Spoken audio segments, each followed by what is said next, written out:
The judge's gavel hadn't even dropped yet when he smirked at me. That same arrogant smirk I'd seen for years across the breakfast table, behind closed doors, in front of our kids. He thought this was a joke. He leaned over to his attorney, expensive, loud, confident, and whispered something with a chuckle.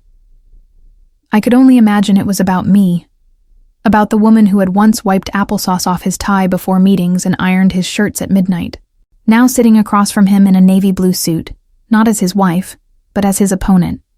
I adjusted my papers with steady hands. I wasn't scared. Not anymore. The courtroom lights felt too bright, my heels too tight, but my spine had never felt straighter. Just a mom, he'd called me, over and over, in little moments, little jabs. You wouldn't understand, babe. It's work stuff. Relax. It's not like you run a company. He'd laughed while saying it, making it feel like a joke, until it wasn't. I remember the day I stopped laughing back. It was a Tuesday. I was picking up toys off the floor while he sat in the kitchen, scrolling through emails, ignoring our son's cries and my quiet questions. I asked if he'd be home for dinner. I have real responsibilities, Emily, he said. You wouldn't get it. Something about those words hit differently that day. Real responsibilities. As if raising 2 kids, managing our home, caring for his parents when they were sick. None of it was real. That night, I lay awake next to him, his back turned, his breath steady, mine restless. I stared at the ceiling, wondering when I had stopped being seen as an equal and started becoming invisible.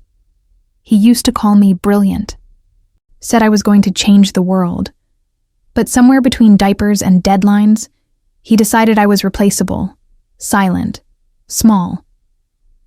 That's when I began writing, not in a diary, but on legal pads. I had studied law before the babies came. Gave it up when we agreed it was better for the family if one of us stayed home.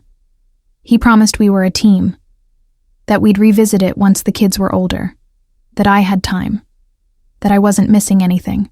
Lies that were easy to swallow when they came with kisses and flowers. But now I saw them clearly, promises built to keep me still. I started taking night classes without telling him, studying after the kids fell asleep, with headphones in so he wouldn't hear the lectures.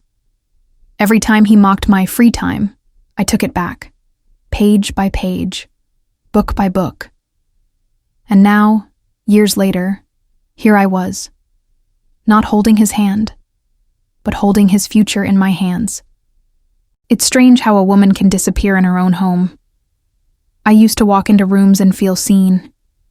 Now, I felt more like a shadow. The kids saw me, of course. To them, I was everything. But to him, I was convenience.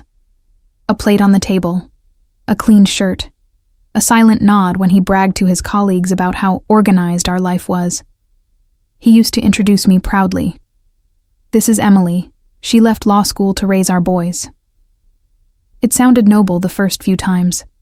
Later, it sounded like a justification, as if I were a permanent excuse. I started noticing how his voice shifted when other women were around. Younger associates, female clients. He became animated, thoughtful. But with me, just nods, grunts, half listening. I didn't need him to worship me, just to see me. Really see me. But he never looked up from his screen long enough to notice I'd become someone new. I still remember my first night back in class. I was the oldest person in the room. My hands shook when I took notes. My throat dried up when I answered questions. But when I walked out of that building and into the cold air, I felt 10 years younger. I was doing this in secret. If he knew, he'd mock it. Say it was a phase, that it was cute, how I still believed in big dreams. So I said nothing. I kept smiling at dinner, folding laundry, scheduling dentist appointments. But behind closed doors, I built a second life, one full of ambition, purpose, fire. I passed my exams quietly, applied for internships silently, and when I got accepted into a firm, I told him I was volunteering at a local nonprofit, He didn't ask more. Of course he didn't. He was too busy with mergers and client dinners and building his legacy. But I was building something too. Something bigger than revenge. Something that would change everything. I kept every message. Every comment he made. Every financial document I had once been shut out of. I built a case not just in theory, but in reality. He thought I didn't understand his world. But I knew more than he realized. I had listened to his calls, read between his lines, observed his arrogance as if it were evidence. It was. My life had turned into a quiet investigation, not out of hatred, but out of clarity. I didn't want to destroy him. I wanted to free myself, and to do that, I had to become undeniable. It was supposed to be a celebration, his promotion dinner, a sleek restaurant uptown, white tablecloths, handshakes and toasts. I wore the black dress he liked, the one that made me feel like more than just a mom. I smiled at all the right moments, sat beside him like a prop. He introduced me to his partners with the same tired line. "This is Emily. She keeps everything running at home." A few of them nodded politely. One man raised an eyebrow and said, "You ever think of returning to law?" My husband laughed before I could answer. "She prefers staying out of the chaos," he said. That laugh echoed in my chest like thunder. I looked around the table. No one corrected him. No one questioned it, because no one knew what I was capable of. Yet, I sipped my wine, swallowed my pride, and kept smiling. But inside, a door had shut. That laugh sealed it. That night, I didn't cry. I researched. I stayed up till 3 a.m., gathering case precedents, client histories, and property records. I had heard whispers about discrepancies in his firm's practices. Bonuses unreported, clients overbilled.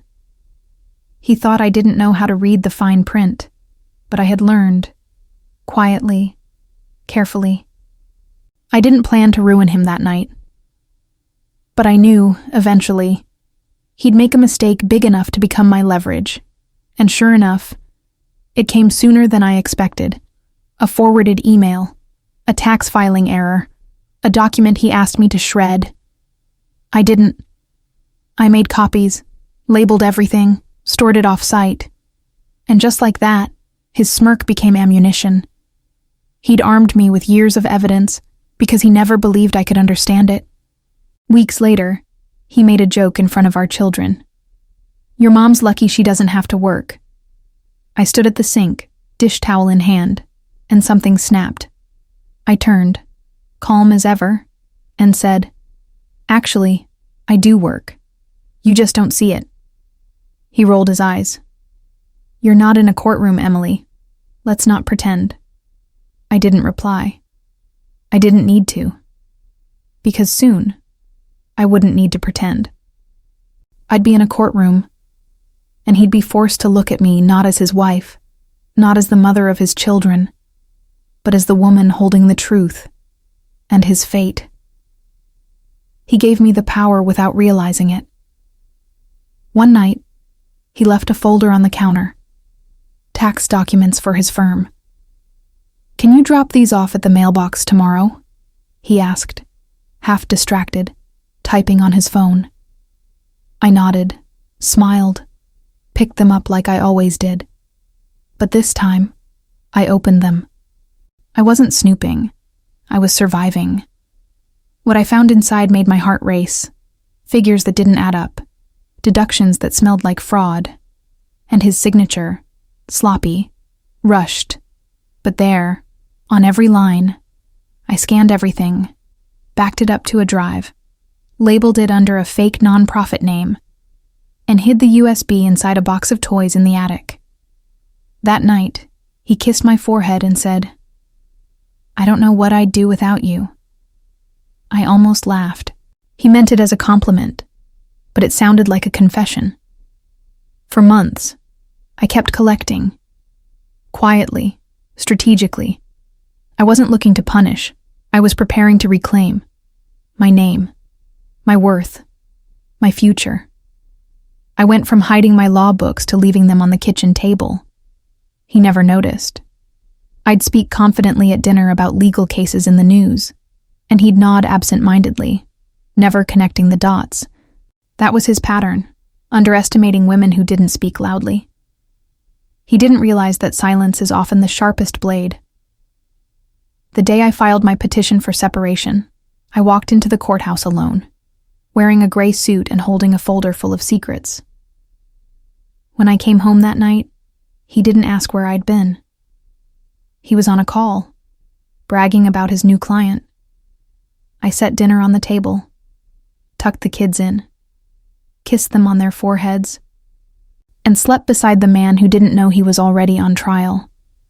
He found the papers 2 weeks later, served to him at the office. I didn't call to warn him, didn't send a text. I waited. And when he walked through the door that night, pale and livid, all he said was, "What the hell is this?" I met his eyes. Calm. Ready. "It's just paperwork," I replied. "You of all people should understand that." His words weren't shouted. They were whispered, sharp and low, like a dagger slid across silk. "You think you're going to take me down?" he hissed in the hallway that night, after the kids were asleep.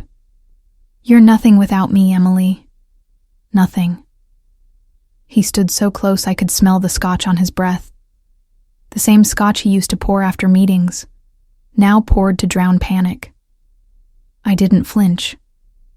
I'd heard worse, much worse. But this time, the venom didn't land.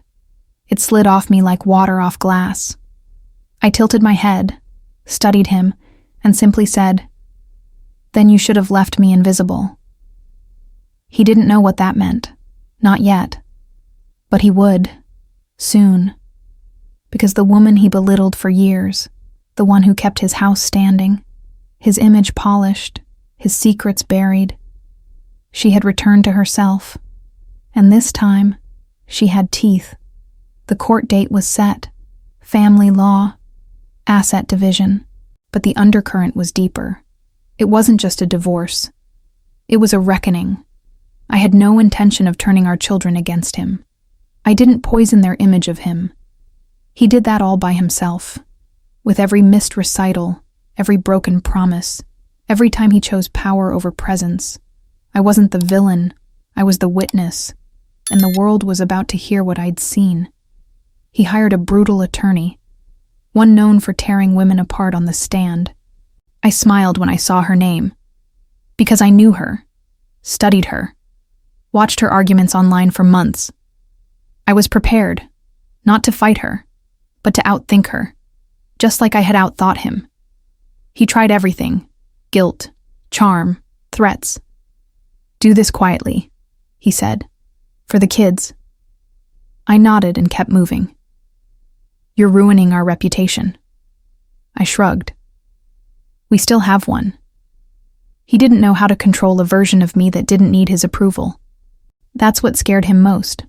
Not the court, but my calm, my silence, my refusal to play the role. And when his lawyer tried to intimidate me in pretrial negotiations, I slid the flash drive across the table, said nothing, and watched her expression change. That's when I knew. They'd seen the real evidence, and now it wasn't me who was afraid. The courtroom felt colder than I expected. Not the temperature, the energy. He walked in wearing confidence like a tailored coat, flanked by his attorney, brushing imaginary lint off his sleeve. He looked at me as if this were a formality, a mistake I'd eventually apologize for. I didn't look away. I adjusted my blazer, smoothed my skirt, sat with my hands folded, not as his wife, but as a professional.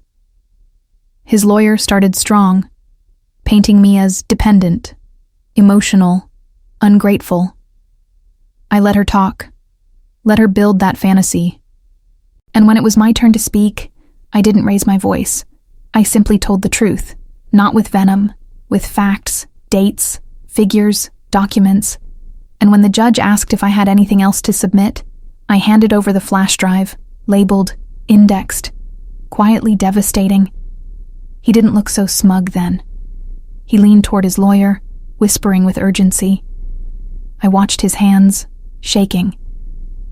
For the first time in years, he was the one unsure. I almost pitied him. Almost.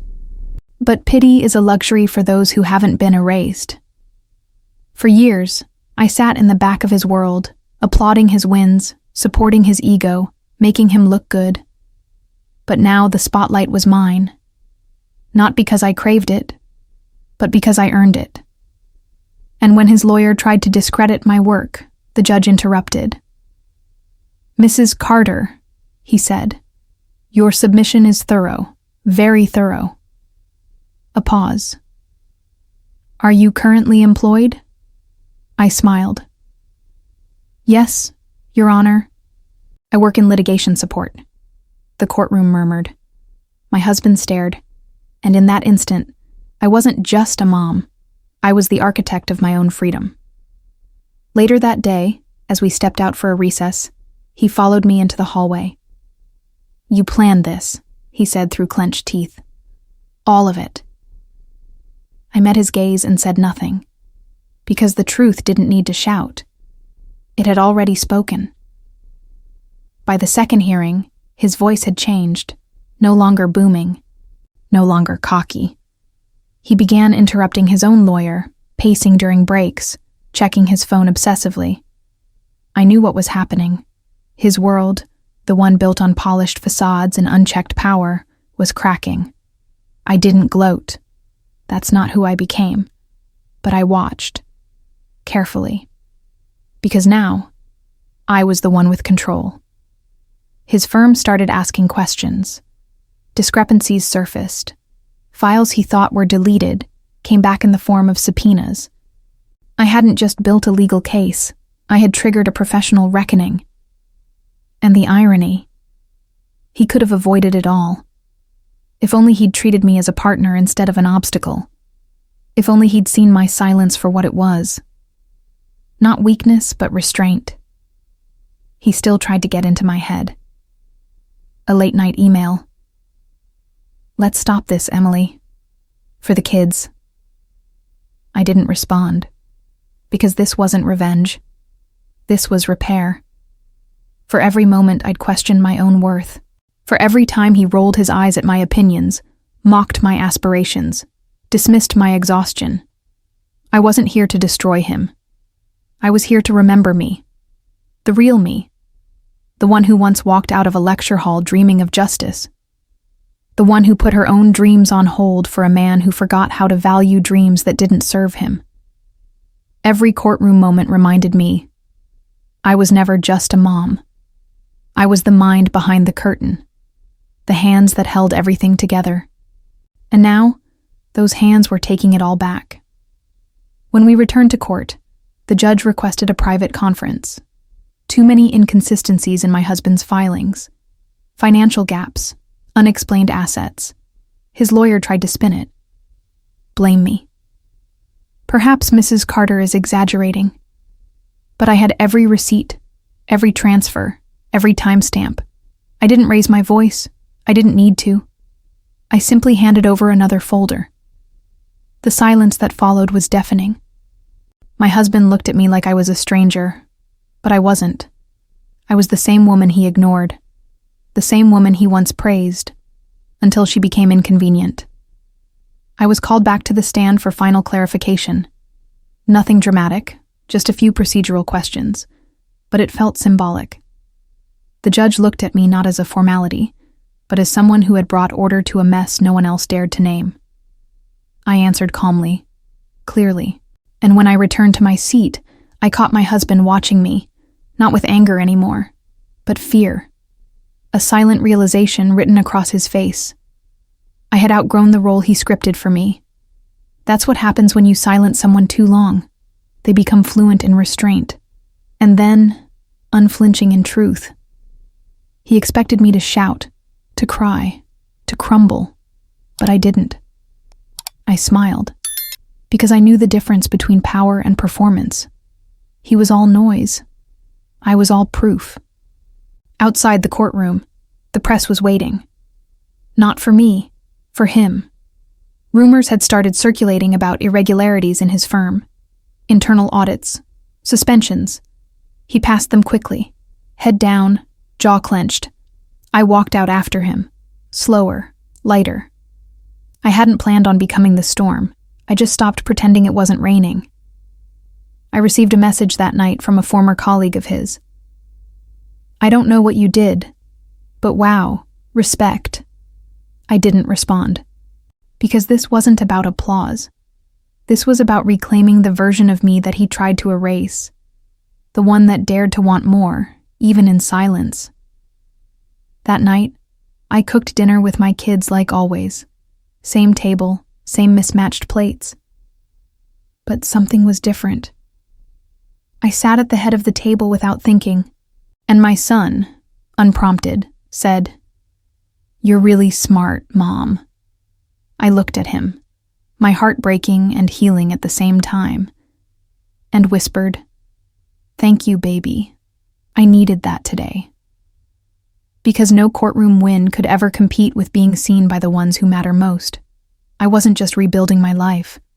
I was replanting my roots, stronger, deeper, unshakable. The judge's voice was steady as he read the ruling.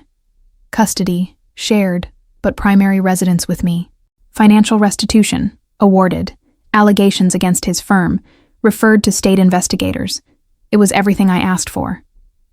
But as the courtroom emptied, as the gavel's echo faded, I realized something deeper. The real victory wasn't in the judgment. It was in how I carried myself through it. Years ago, I would have begged for scraps of validation. I would have twisted myself into silence just to keep the peace. But not anymore. I had walked through fire without burning, because I didn't scream. I prepared. And when the world expected collapse, I stood still. He didn't look at me as I left the courtroom, just sat there, alone, shoulders hunched, staring at the floor. I didn't gloat. That wasn't the point. I wasn't there to destroy him. I was there to free myself. And in doing so, I'd built something stronger than revenge, self-respect. Outside, the wind felt different, crisper, lighter. I stood under the sun, breathing like it was the first time. For a moment, I closed my eyes and thought about every late night with textbooks, every time I bit my tongue, every lie I'd swallowed to keep the illusion intact. I had undone it all, without rage, without spectacle, just truth. Ruthless, quiet truth. That evening, I received an email from the partner at the firm I interned at. "Emily, we have an opening. Full-time. Litigation. You're ready." I stared at the screen for a long time before replying, not because I doubted it, but because I knew. I wasn't the same woman who started this. I wasn't surviving anymore. I was choosing. And I chose me. Not out of bitterness, but out of clarity. The kind of clarity that only comes after being told you're just a mom for too long. And then proving them all wrong. Word by word, page by page, step by step. 6 months later, I stood at the back of a marble-floored conference hall, arms crossed, invisible again. But this time, by choice. It was his firm's annual gala. His comeback moment. The media had quieted, his legal troubles shelved, and now he was being reintroduced with applause and polished lies. They called it a restructuring, a fresh start. I was invited by coincidence, or maybe irony. I now worked for the firm overseeing their compliance audits. A client? A superior? He didn't know I'd be there, until he saw me. His eyes froze. His voice stuttered. I took a sip of sparkling water, expression unreadable. Let him squirm. Let him wonder. Because tonight, he wasn't the only one on stage. I had already taken mine, in silence, where it mattered. He began his speech. Praised resilience. Thanked the team. Used words like growth, grit, humility. I listened, amused. He'd borrowed those from the woman he once silenced. The crowd clapped politely. He looked out across the sea of faces, and his gaze landed on mine. He paused. I didn't look away. I didn't blink. I simply tilted my head and smiled, not mockingly, not cruelly, but like someone who knows her worth. Finally, undeniably. And in that moment, he flinched. Because he understood. I wasn't his shadow anymore. I wasn't behind him. I was above. I left before dessert. Didn't need closure. I'd already built a new story. At home, the boys were waiting. Homework spread across the table. Music playing softly. A house full of life I'd rebuilt with my own hands. I tucked them in, then sat down at my desk, opened my laptop, and started drafting my first solo case. Not as his wife, not as just a mom, but as a woman who turned silence into power. The world hadn't changed, but I had. And sometimes, that's more than enough. Thank you for watching until the end. If you've ever lived through something similar, share your story in the comments. And don't forget to subscribe, because sometimes the loudest impact is made in silence.